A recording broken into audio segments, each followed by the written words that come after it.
Silayan ang nakakaantig damdamin na lamay ng yumaong Mr. ni Miss Dina Bonnevie na si Divi Savellano nitong Miyerkules ng gabi, kung saan nagbigay pugay at respeto at huling pamamaalam ang mga kababayan niya sa Ilocos Sur, nakatakdang ihatid sa kanyang huling hantungan ang dating opisyal sa Sabado, Enero 18 sa Kabugao Cemetery.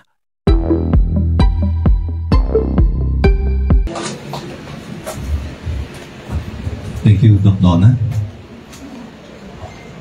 Our local chief executive will this time express his deepest sympathy during the normal Balugon. May friend mo si GM na nag-off yung TV. Si GM. Hindi siya po.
Thank you.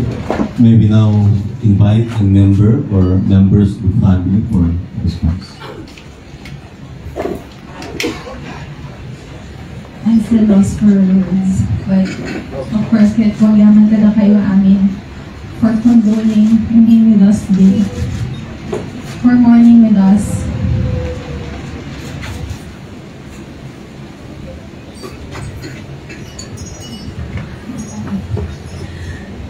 Kada kayo amin nga dugtuli ni Papa, amo tayo met niya, kasyaat na tao.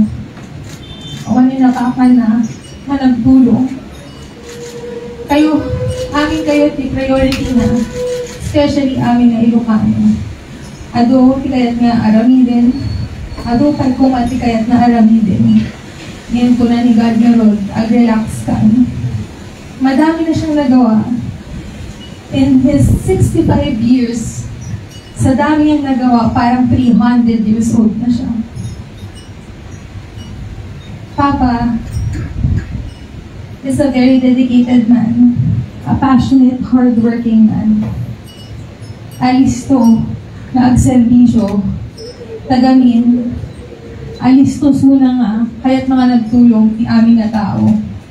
He didn't prioritize himself, kaya't na matulungan, i-uplift the lives ni amin na Ilocano.